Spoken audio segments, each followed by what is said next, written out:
The Minnesota Wild snagged a couple of huge statement wins over the weekend. We break them down, plus we take the temperature of the Central Division so far. All that and more today on Locked on Wild.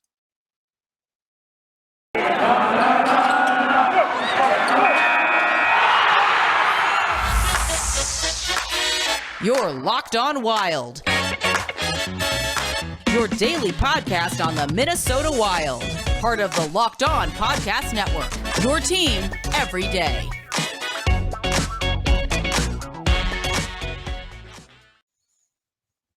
Welcome to another edition of Locked on Wild, your daily Minnesota Wild podcast, part of the Locked on Podcast Network, your team every day.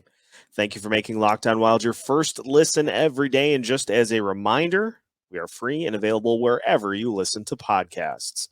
On today's episode of Locked on Wild, we recap a banner weekend for the Minnesota Wild with a couple of wins against the Eastern Conference opponents, the Pittsburgh Penguins and the New York Islanders. We have Alex Micheletti joining the show today to talk about those games and some of the things that we noticed from yet another couple of comeback wins for the Minnesota Wild. We'll also look ahead to the week, and we'll play a little buy, sell, or stay with the stock of the rest of the Central Division. So busy show today. My name is Seth Topal, host of Locked on Wild, veteran Minnesota sports content producer.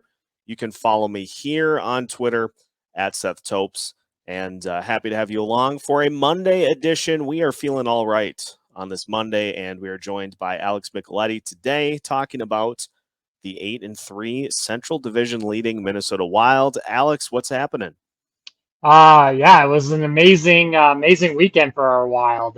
Big 4 points, taking it from two Eastern Conference teams. So yeah, it was fun, and this Wild lineup full of depth and every line scoring, and yeah, just fun and good to see both goalies get wins. So good for the young kid Kaapo to get a win after the first game. He had a rough start, so good bounce back for him. And yeah, thank God for our Minnesota Wild, and after the tough Minnesota sports weekend for the rest of our squad. So Yeah, it's good to see.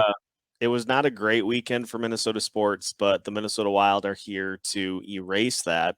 It started on Saturday with a crazy comeback win against the Pittsburgh Penguins. The Wild trailed by 2 goals with basically 4 minutes to play in the third period. They went empty net and got a goal to make it at that point 4-3. Waited a little bit and then went back to the empty net and got the game tying goal from Ryan Hartman with 2 seconds in regulation. Overtime wasn't enough. And then in the shootout, we got to see the full display of skills from Kirill Kaprizov, Kevin Fiala, and then Nick Bjugstad getting a win against his former team. What did you think? What impressed you most about the Pittsburgh win for the Wild to start the back-to-back on Saturday? Yeah, I mean, just the never give up attitude with this team. It was incredible. I mean, you look and another thing that I thought was impressive was Dean Evison just throwing out Adam Beckman there late. And Beckman makes the play behind the net and battles and gets it to Dumba, and Dumba gets it on net, and then Ryan Hartman gets the rebound and puts it in. And so yeah, it was impressive. And you got guys out there in the shootout who never are in the shootout, and good for Bjugstad to get a little revenge from his former squad. And yeah, that was just incredible. I love this team's attitude of never giving up. That's what impresses me so much. And Bjugstad is a perfect way to segue into kind of this bigger point, which I think is why we haven't been talking more about the slow starts for Kirill Kaprizov and Kevin Fiala, is because there are so many guys that are chipping in and helping kind of shoulder that load early on. And maybe no bigger player is doing that than Ryan Hartman, who now has 6 goals on the season. And he looks as though he has just found another gear so far this year. has pretty seamlessly shifted through, I think, pretty much every line so far this season, and is building off of a really, really strong playoff against Vegas last year. Just looks sensational so far this year. Yeah, he does it in any role that he's asked on this team. It's he'll say and do all, he does all the right things out there, and he plays with like a rat mentality. He grinds. He's physical. He's exactly the type of player that you want on this team, and so everybody's following his lead, and it's great. Another guy that I thought was amazing all weekend was Jonas Brodie. I mean, Yeah. defensively, he was just amazing. He chipped in offensively, especially tonight. His goal, it looked like he scored it from Tom Reed's. So it was impressive. I liked everything he did all weekend. Him and also Jared Spurgeon too. I mean, Yep. the tipping goal that he had against Pittsburgh, I was like, what is little Jared Spurgeon doing out front there? He chipped, he just casually got into the offensive zone there, and then tips home from a shot from Jonas Brodin, and so yeah, it was a great weekend from every line, and everybody on the decor was great too. I thought Kulikov looked really good tonight too, so you love to see it. I am going to read a couple of stats, courtesy of Michael Russo and Brett Marshall of the Sound the Foghorn podcast. And I want you to pick which one is most impressive of the stats. So the first one that I'm going to mention, 29 points by Wild defensemen so far this year, which is fourth in the NHL. And as you talked about, that was a huge part in the win against the Islanders, which we'll talk about more next segment because I want to try to blanket that as a statement win for this team so far this year. But 29 points for Wild defensemen so far this year, fourth in the NHL. The Islanders, by extension, have 11, and that is 32nd in the league. So obviously the Wild defense getting way more involved in the scoring to start the year, which has been great. The other one that I wanted to point out, the Duhaime, Sturm, Hartman line played 12 minutes and 4 seconds of even strength time together. In that time, they scored 2 goals. They had a 17-9 shot attempt advantage. They had a 10-3 shot advantage. And they had a 63.76 expected goals for percentage in that time. And that all came, as Brett mentions, against one of the best defensive teams in the NHL. Another credit to Ryan Hartman for hopping in on that line as the Wild continue to kind of juggle that fourth line with Nick Bjugstad playing down there with a couple of guys back. But, both of those stats, I think, really impressive in what that line was able to do, but also the fact that the Wild defense has been so active and involved early on in this season. Yeah, the stats about the defenseman I think is huge because the D they have to be involved in the offense. They have to activate. They get the puck moving. They get it. They get it deep. This team with the offensive defensemen that they have in Jared Spurgeon and Matt Dumba, they're going to create a lot of offense. Just with how they move the puck. We mentioned Spurgeon and Brodin, but Matt Dumba was great all weekend too. He was getting in deep and chipping in, and he was very impressive. And it all starts from the back end. They get the puck in and create just havoc out there. And so. Yeah, that's what impressed me the most. And then, of course, we can talk about Duhaime too. He was buzzing tonight. Yeah. His shot is very impressive, and his physicality. He wears out, the defense back there, and they just always seem to just control the puck when they are out there. And so it's very impressive for a kid that had no NHL experience coming into the season. So, yeah, it's fun to see that depth, and hope it continues for him and the rest of his line. 100%. We will continue to recap the weekend. We'll talk more about what I'm calling the statement win of the season with the 5-2 win over the Islanders, because Dean Evison pulled a Barry Trotz. We'll talk about why, and we'll talk about how next here on Locked on Wild.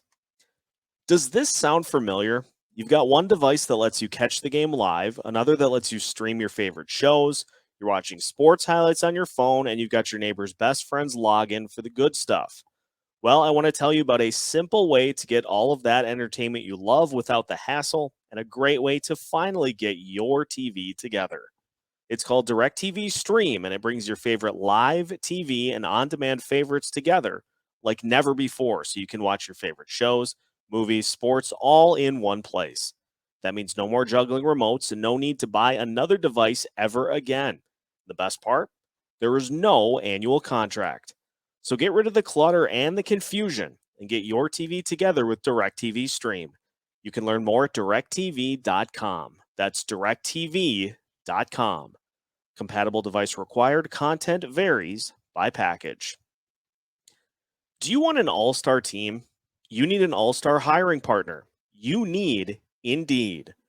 Indeed is a hiring partner that lets you get what you really want, a short list of quality candidates as fast as possible, because you can do it all. Attract, interview, and hire, all at Indeed. Don't struggle to find your own quality candidates. Indeed can help you hire the right people right now. Indeed partners with you on every step of the hiring process, so you can find talent with the skills you need through tools like Indeed Instant Match, assessments, and virtual interviews. Indeed makes it easier for star applicants to shine with over 135 assessment tests, from cooking to coding. You can pick what skills are important to you from those over 135 assessments and get a clear view of your top talent's abilities faster. With Indeed assessments, you can reduce hiring time by 12% according to Indeed data worldwide. So get started right now with a $75 sponsored job credit to upgrade your job post at Indeed.com/lockedon. Again, get a $75 credit at Indeed.com/lockedon. Indeed.com/lockedon. Offer valid through December 31st. Terms and conditions apply. Need to hire? You need Indeed. Continuing today's episode of Locked on Wild. Again, thank you for making Locked on Wild your first listen every day. Just as a reminder, we are free and available wherever you listen to podcasts. Seth Topal joined today by Alex Micheletti for a Micheletti Monday, a Victory Monday. We're having a great time recapping what was a fun weekend for the Minnesota Wild. And Alex, I teased it. The Minnesota Wild beats the New York Islanders at their own game in Sunday's win, the 5-2 win against the Islanders, because they outshot the Islanders 16-2 in the third period. And, it's funny to me watching this game, because that was the thing that I was worried that the Islanders were going to do to the Wild. That zone possession style that they play, where they just frustrate you and they limit your ability to even possess the puck. Boy, was that refreshing to see the Wild do that to a guy like Barry Trotz, who has been around forever. Dean Evison put on a little clinic here tonight in the Islanders style. Yeah, I've thrown it out there a bunch. I consider Barry to be the best coach in the NHL, just with the system, like you mentioned, that they run. I think they caught the Islanders at a good time. They have a couple of older defensemen in Andy Green and Zdeno Chara, and I think they were starting to tire them out. They talked about it on the broadcast too. I mean, they played in Winnipeg last night, and so they had to travel here.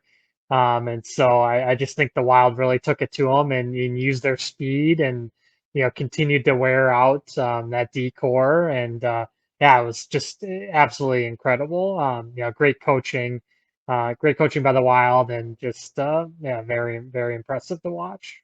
I wanted to talk about Kaapo Kahkonen too, because he gave up the 2 goals, had 19 saves on 21 shots.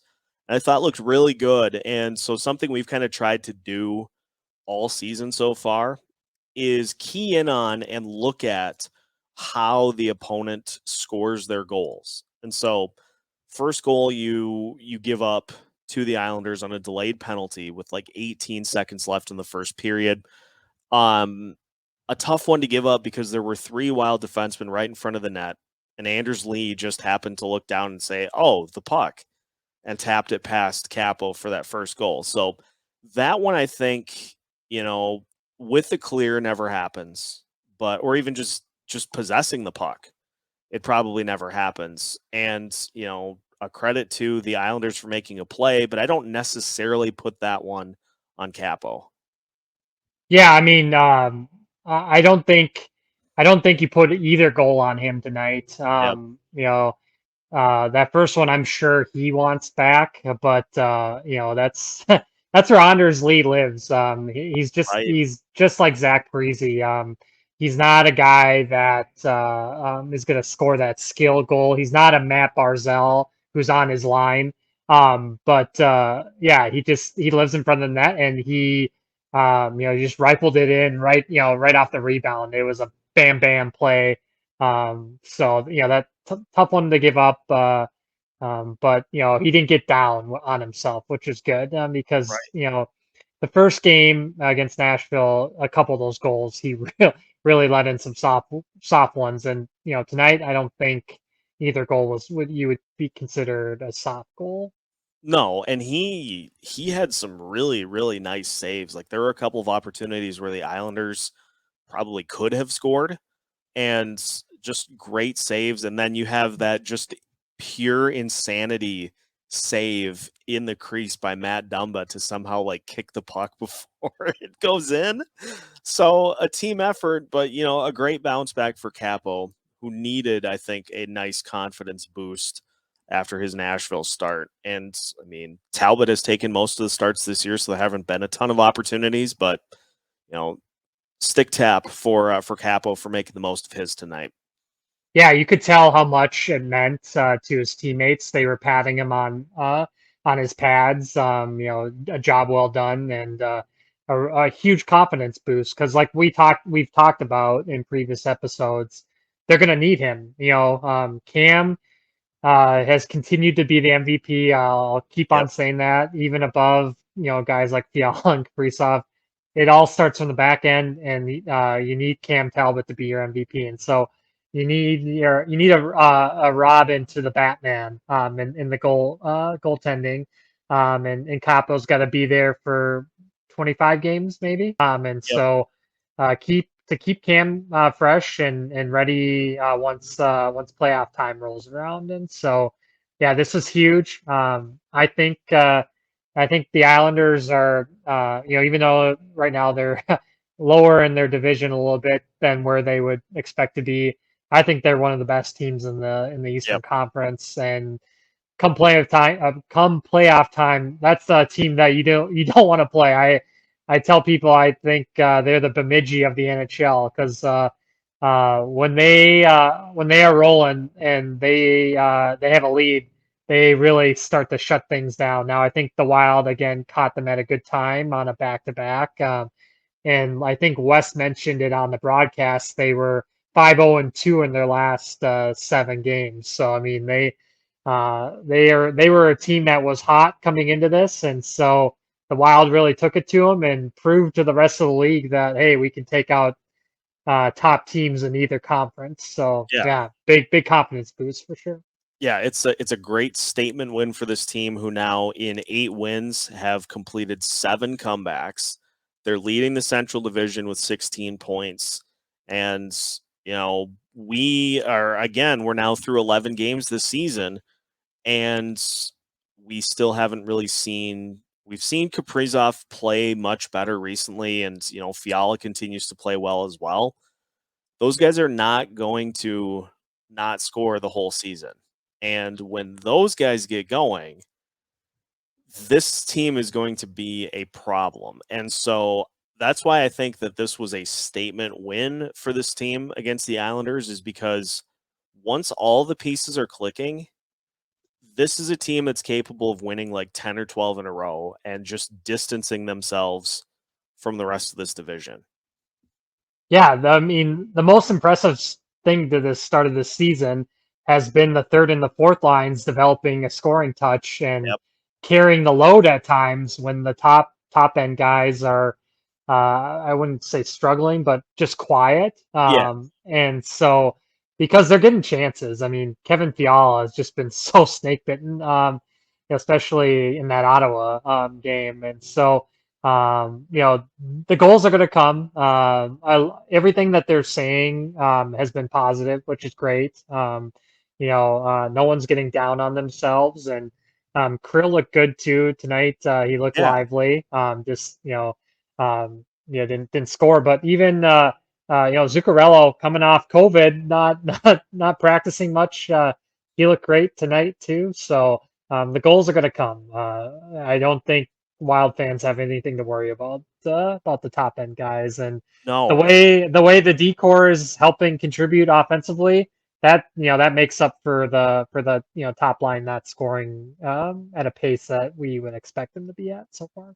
The Wild power play was electric and didn't end up, they didn't end up coming away with a goal, but that was the best that power play has looked with Zuccarello back on that line, on that top power play line. That's the best that power play has looked all season. Oh Like, man, yeah, it was unbelievable. I mean, Varley was just flopping all over the place. I mean, they were moving the puck, and I thought Ek was going to score there, and Kaprizov had a chance, and Zuccarello was zipping the puck around too. That was impressive. They had the Islanders on their heels, which that doesn't happen a lot to them, and so No. it was impressive. The ice was tilted in the Wild's favor, especially in the third period. One before we flip and we kind of take the temperature of the rest of the division. It's going to be interesting to see because it sounds like Jordan Greenway will skate on Tuesday. I don't know where you put him, honestly. Like the third line with Hartman now with Sturm and Duhaime looked great. The fourth line looked good with Bjugstad and Rask. And I don't know. Like, I really like the Foligno, Eriksson Ek, and Fiala. I like that combo. And Kaprizov, Zuccarello, and Gaudreau looked really good tonight, too. I don't know where you put him. No, I mean, he's such a frustrating player to watch because, if he's not physical, I mean, he doesn't do much out there. And he's not a power play guy. And so, what do you do with him? I mean, he was playing top six before he got hurt. And so, he projects to be more of a fourth line guy. But I don't know. You don't want to mess with chemistry. And so, No. it's like, do you keep him in the press box? So Dean's going to have, some really tough lineup decisions here, very soon. Yeah, I'm not gonna lie. I probably will be a little disappointed if they go right back to Foligno, Eriksson Ek, and Greenway. I think, I mean, just looking at the I had it up and now of course I took it down, but just even looking at the minutes tonight of what various guys had, it's just I don't want to bump Fiala back down. I mean, Fiala had 18 minutes tonight. Foligno had 17 and a half. Eriksson Ek had 20. Like, that is a minute total that those guys should all be playing. And I don't want to bump Fiala down to the third line to where he is missing 3 or 4 minutes a night. So I think you gotta just give Greenway a couple of games, and if Rask starts to struggle, then you flip those two. But I don't know. Yeah, I'm with you. I mean, the way Ek was phenomenal late too. Yeah. I mean, he's the Wild's best two-way forward. The play he made on Matt Barzal was incredible, and that got the puck to Jonas Brodie for his parking lot goal. So so so yeah, I love that line. Yeah, Marcus Foligno, he needs to have those minutes too because he's a great defensive forward as well. And so yeah, if Greenway gets in, he's got to have limited minutes. And Fiala is one of your game changers. He's got to play that 18, 19-minute Right. range. I really like that for him.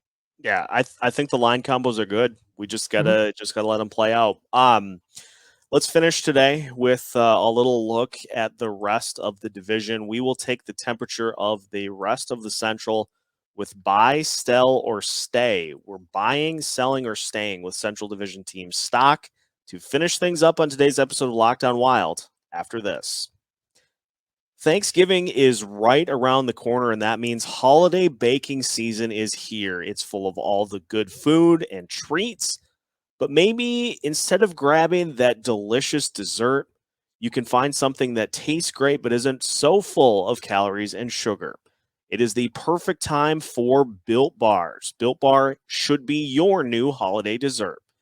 One slice of pie, for example, I love pie, let's be honest, has upwards of 300 calories on the low end. Most Built Bars are only 130 calories and only 4 grams of sugar with plenty of protein. Plus, the flavors line up too. Instead of that coconut cream pie you love, you can go with a coconut Built Bar or go with a raspberry instead of the raspberry pie. Plenty of great flavors to step in for those go to desserts. And all are low calorie, low carb, low fat, high protein, and covered in 100% real chocolate. So if you're looking for something sweet this holiday season, try a Built Bar, and especially try Built Bar on Built Bar Black Friday. Make sure to mark your calendar because Black Friday will be a huge event with all sorts of surprises. So head to built.com and use the promo code LOCKED15 and you'll get 15% off of your order. Again, use the promo code LOCKED15 for 15% off at built.com. Final segment of today's episode of Locked On Wild. Again, thank you for making Locked On Wild your first listen every day. We're available everywhere you listen to podcasts at no charge. Central Division with the Minnesota Wild on top at 8-3 with 16 points. This is an obvious, if we're going for buying stock, selling stock, or staying, obvious buy for the Wild because they're great. So we're not gonna even go to that one. The St. Louis Blues come in at 7-2-1 in second place. So Alex, are we buying, selling, or staying with the Blues? They lost tonight, but I'm buying the Blues. They are playing really really good hockey right now. Vladdy Tarasenko has looked incredible. Good to see him back. David Perron, it seems like he never ages. Jordan Bennington's playing really well. And I like their decor with Colton Parayko, Torrey Krug, and so they have a great coach too, in Berube. And so yeah, I'm I'm always scared against the Blues. They always seem to be a tough matchup for the Wild, and so yeah, I'm buying the Blues. Winnipeg Jets are next. They are 6-3-2, 14 points currently in third place in the division. And after, of course, after the loss to the Wilds, they have just gone on a tear ever since. Are we buying, selling, or staying with Winnipeg? Oh, I'm buying. I mean, they had their COVID scare too, but now they have everybody back, and their top six is very, very scary when they get Yep. going. Kyle Connor, Mark Scheifele, one of the best centers in the game. Blake Wheeler, he never seems to age either. And a good bounce back so far for Pierre-Luc Dubois after the trade from Columbus. He looks to be settling in. Their decor kind of is okay with Pionk and Morrissey, and Yeah. Nate Schmidt's had a good start, but I'm buying Winnipeg. I think they look really good so far. Next up, the Nashville Predators 6-5-1 with 13 points. And Nashville off to a nice little 6-3-1 in their last 10. Buying or selling with Nashville, they just lost to Chicago too. I'm selling. They're a weird team to figure out. They look phenomenal. I watched a little of their game against Vancouver, and they rely so much on Roman Josi. And if he's not creating offense, then they can really, really, really struggle. Yeah. Because they have way too many inconsistent forwards. Matt Duchene's has been on a little hot streak, but our old friend Mikael Granlund hasn't been doing much. And Luke Cunnin and Ryan Johansson. Like I said, there isn't much back there on defense. Ekholm's okay, but he hasn't been producing, Yeah. and they give up a ton of shots every night. They're relying on Saros to make 30, 35 plus saves, and that's really tough to do on a Jeez. goaltender, night in and night out. And so they don't have much of a backup. I mean, the guy beat the Wild, but then they threw him out there against Edmonton, and he got lit up. I'm sure most goalies will, but yeah, when you don't have much of a backup either, it's I'm just selling Nashville. I don't like what they did in the off season, and so I think they're gonna eventually struggle. Yeah. Next we go to the Dallas Stars, who are 4-4-2. They've got 10 points. Where are we at with Dallas? Every one they've had has been in overtime. So, yeah, all four. I'm selling them too. I don't think they have the goaltending or the depth. No. And a guy, their captain in Jamie Benn, has really plateaued over the past couple of years.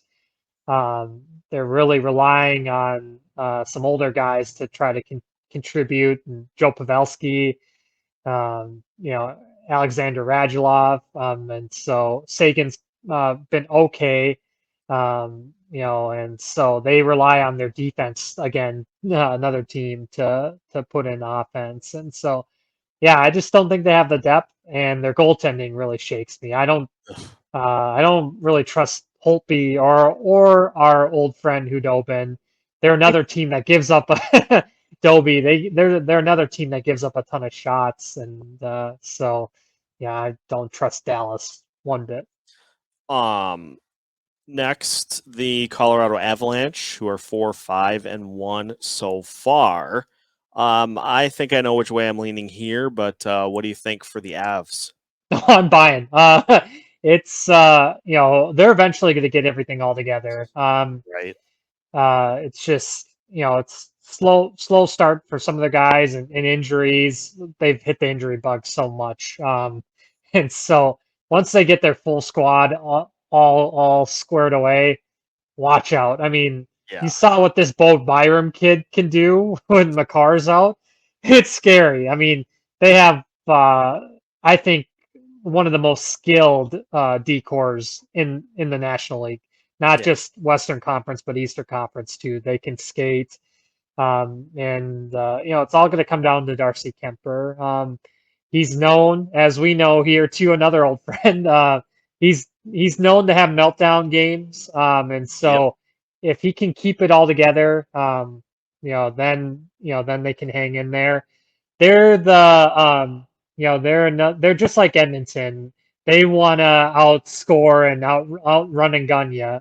So they're fine with playing 6-5, 5-4 games, if it comes down to that, because they have, one of the best lines in hockey, and McKinnon, Landeskog, and Rantanen. And when Yeah. those guys get humming, watch out. It's really, really, really tough, to go against for sure. When those guys get humming, the wins will start coming. So that final one that we're going to do, I'm going to lump them together because I think it's the same for both. The Chicago Blackhawks and the Arizona Coyotes, who I'd like to point out, Chicago has been outscored by 20 goals so far this year in 13 games. Arizona has been outscored by 30 in 12 games. So this seems like a pretty easy sell for both. Oh yeah, it's a sell for both. Chicago fired their coach the other day, and so you expect first game they want to go out and try to win it for him. But I don't see this team doing anything. I feel bad for Jonathan Taves and Patrick Kane. They have their cups, but if when you're superstars like that and you're seeing game after game, you can't even get a lead. It's tough, Jeez. and it's got to be tough on Marc-Andre Fleury too, coming off of Vezina Trophy. Mhm. Just going from what he had in Vegas with Petrangelo and Martinez and Theodore and McNabb to what he has in Chicago, it's a nightmare. Yeah. It's an automatic sell, and I would expect them to try to move a lot of their big guns come trade deadline, maybe even a Taves or Kane. So watch out. So that's going to be one to watch. And Arizona, they got their first win last night. That was just incredible. I did not think Seattle would choke away that one to Arizona, but good for them. But they are a nightmare franchise. I don't see it getting better anytime No. soon. They're playing for all their draft picks, so when you face Arizona, you better get your 2 points and get out of Dodge. Right. Yeah. Just get out of town, take the win, and Yeah, go.